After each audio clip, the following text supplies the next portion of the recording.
My name is Callum, and if there's one thing I've learned the hard way, it's that family can be the worst thieves. I used to think betrayal was something that happened in movies, dramatic and far-fetched, but nope. It happens in real life, too, sometimes by the very people you're supposed to trust. And in my case, it was my older brother, Liam. Liam has always been the golden child, the one who could do no wrong in our parents' eyes. If he wanted something, he took it. If he messed up, someone else paid the price. Growing up, I got used to him borrowing my things and never giving them back. Video games, clothes, money from my wallet. And when I complained, I was being selfish. He's your older brother, Callum. He looks out for you, Mom would say, as if taking my stuff was some act of love. Dad wasn't any better. If Liam messed up, I was the scapegoat. If Liam needed help, I was expected to step up. That was just the way things were. I should have known he'd eventually do something worse. I should have been more careful. See, for the past 5 years, I've been saving up for my first house. Every spare dollar went into that fund. I picked up extra shifts, skipped vacations, lived frugally. It wasn't just about owning property, it was about freedom. Independence. No more being dragged into Liam's messes, no more being guilt-tripped by our parents. My escape was so close I could taste it. Then, one morning, I checked my account, and my stomach dropped. The money was gone. All of it. At first, I thought it was a mistake. I refreshed the page, checked my transaction history. And that's when I saw it, a huge withdrawal transferred to an account I didn't recognize. Panic turned to confusion. Then, as I clicked through my settings, realization dawned on me like a slow, sickening punch to the gut. Liam. He knew about my savings. And more importantly, he knew about the shared account I'd stupidly kept open from years ago, back when our parents insisted we have one for emergencies. I rarely touched it. But Liam? He must have noticed. And somehow, he still had access. I called him immediately. No answer. I texted. Nothing. My hands were shaking. I drove straight to his place, heart pounding in my chest. The moment he opened the door, I could already tell. That smug, self-satisfied smirk. "Ah, Callum. I was wondering when you'd show up," he said, leaning lazily against the doorframe. "What the hell did you do?" My voice came out sharper than I intended, but I didn't care. Liam shrugged. "Relax. I just borrowed it." Borrowed. I could barely breathe. "That was my house fund. Liam, where is it?" And then, like the absolute bastard he was, he grinned and pulled out his phone.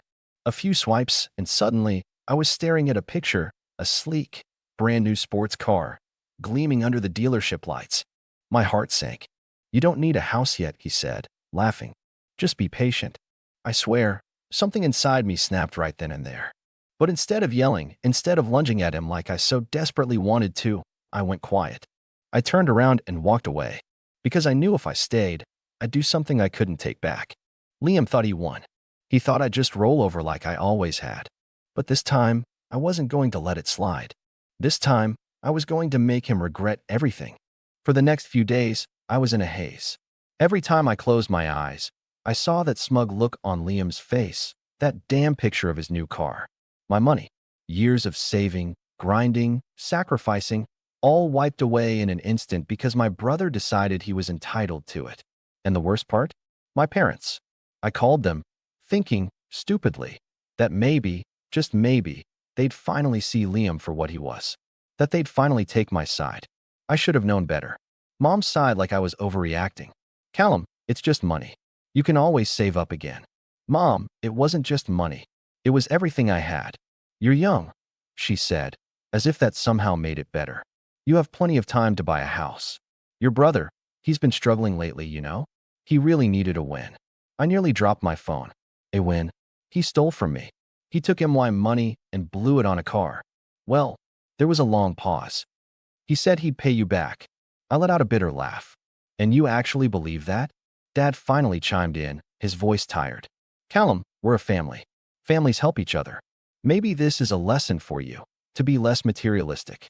That was it. That was when I realized. I was alone in this. My parents weren't going to help. Liam wasn't going to magically grow a conscience. If I wanted my money back, I had to take matters into my own hands. And so, I did what Liam never expected. I went quiet. I stopped calling, stopped texting, stopped showing up at family dinners. When Mom asked why I wasn't coming over, I just said I was busy. I knew she'd relay that back to Liam, and I knew he'd assume I was sulking, pouting. that I was just going to get over it like I always had. He had no idea I was planning my revenge. I spent the next week digging. And oh, did I find things. Liam wasn't just careless, he was reckless. That brand new sports car? He didn't just buy it. He financed it under his name. And Liam, being Liam, had terrible credit. That meant sky-high monthly payments. Payments he could barely afford. Then, there was his job, or, rather, the lack of job security. Liam worked in sales, a commission-based gig that was feast or famine. He was already behind on rent. I found eviction notices crumpled up in his trash when I dropped by unexpectedly one day. His landlord hated him, and from the looks of it, he was hanging by a thread. And the final nail in the coffin? Insurance fraud. Liam had told the dealership he'd be using the car for personal use only, which got him a lower rate. But I knew for a fact he was using it for side gigs, sometimes as a private chauffeur for quick cash, sometimes for ride-sharing. All it took was one anonymous tip to his insurance company, and they'd come down on him hard. I had all the pieces. Now, I just had to set them in motion. I started small. First, I made sure his landlord got a little reminder about those late payments. A friendly nudge, just in case they'd forgotten. Then, I placed a call to his insurance provider, acting like a concerned citizen who just happened to notice his car being used for commercial purposes. They assured me they'd look into it. And finally, I waited until Liam was at work before making my move. I walked into the dealership, calm and collected. The salesman who sold him the car was there, a slick-looking guy in a suit. I put on my best polite but frustrated customer face. "Hey, I'm trying to track down some information about a car my brother recently purchased," I said. "There's been a bit of a situation." The guy perked up immediately, all professional charm. "Of course. What seems to be the issue?" I sighed, feigning exasperation. "Well, he told me he paid for it in full, but I found out he actually financed it under his name. Problem is, he used some of my financial information when applying. I'm worried there's been some, let's call it creative paperwork involved." The salesman's expression faltered just a little. That was all I needed. "Now, I'd hate to have to escalate this legally," I continued, lowering my voice. "But I just need to confirm whether my name appears anywhere on that paperwork. If it does, well, I'd have no choice but to report it as fraud. I'm sure you understand." I saw the exact moment the guy started panicking. "Let me just check the system real quick." I waited, watching as he scrolled through Liam's file. I knew my name wasn't there. Liam hadn't been dumb enough to put me down directly, but I also knew something else. Car dealerships hate fraud cases. Even the slightest whiff of it can get a deal reversed. The salesman cleared his throat. "Oh well, I can assure you, sir, that everything was processed according to policy.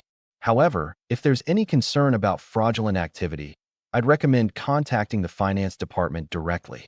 Bingo. That's all I needed to hear. I nodded, thanked him, and walked out, straight to my car, where I drafted an official-sounding email to the dealership's finance office, CC&G their fraud department.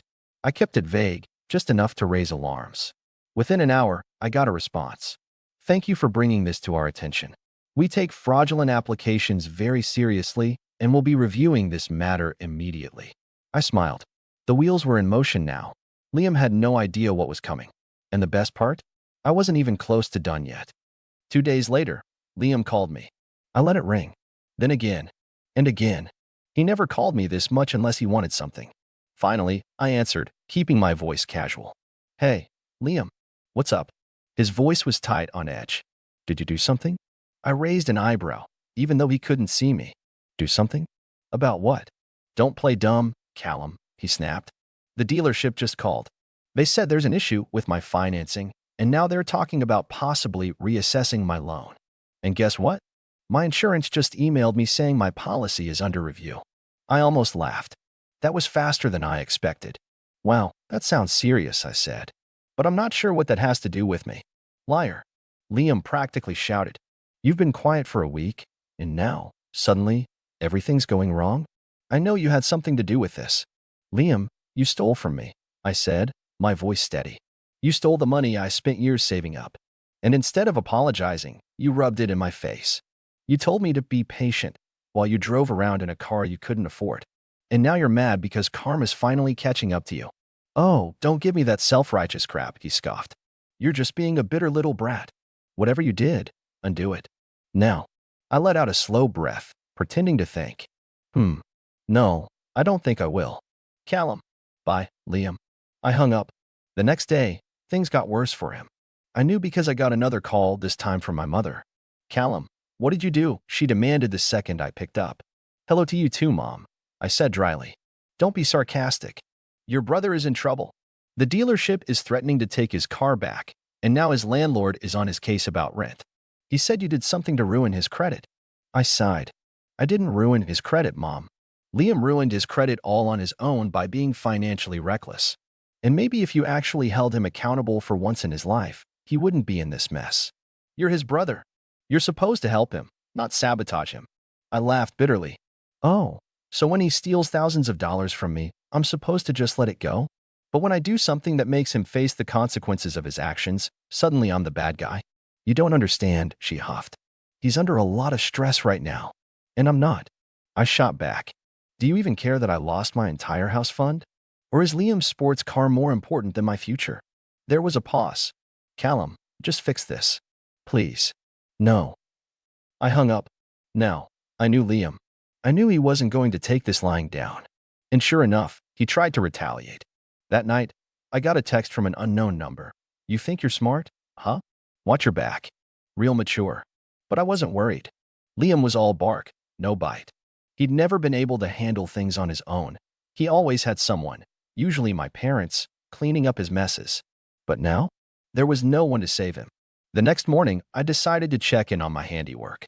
I made a call to the finance office at the dealership, playing the concerned victim of potential fraud again.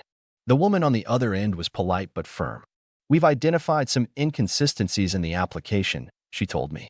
At this time, the loan is being reassessed, and pending further investigation, the vehicle may be repossessed if payments cannot be verified. Repossessed. That meant Liam had only a short window before they took his precious car away. But that wasn't all. My little tip to his insurance company had worked. Since he had lied about how he was using the car, his policy was under review. And from what I gathered, there was a high chance they'd either cancel it entirely or jack up his rates so high he couldn't afford them. And then, of course, there was his landlord. I'd made sure they got every single piece of documentation about his late payments. If Liam missed one more, eviction was on the table. Liam was about to lose everything. And yet, I still wasn't done. Because there was one last thing, something that would ensure he had no way out. I took a deep breath, pulled up my email, and drafted one final message. It was time to seal his fate. A few days passed, and I heard nothing from Liam. No calls, no texts. Even my parents went unusually quiet. That meant one thing: he was scrambling, trying to fix the mess he'd made. But I also knew something else. Liam wasn't the type to admit defeat easily. He was either scheming or hoping our parents would step in and fix everything for him. Then, one evening, just as I was getting ready to turn in for the night, there was a loud, rapid knocking at my door. Not a normal knock, more like someone trying to break it down. I already knew who it was.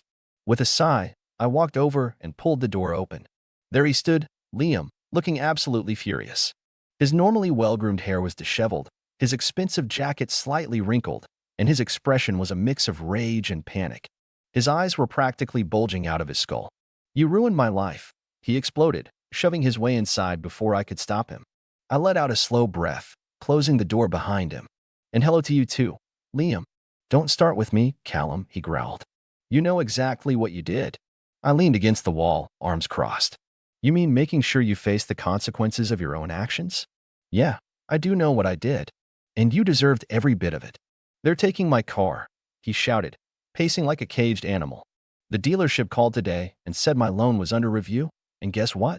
Turns out lying on an application is a big deal. Who knew? He let out a bitter laugh before whirling on me. Oh, and my insurance? Canceled. Just like that. They said I committed fraud or whatever. And my landlord? They're threatening eviction because apparently they don't like tenants who habitually fail to meet payment deadlines. I wonder who sent them that info. I didn't answer. He already knew. You had no right, he continued, stepping closer, his voice shaking with fury. None of this had anything to do with you. I scoffed. Oh, really? Because last I checked, you stole thousands of dollars from me. That money was supposed to be for my house, Liam.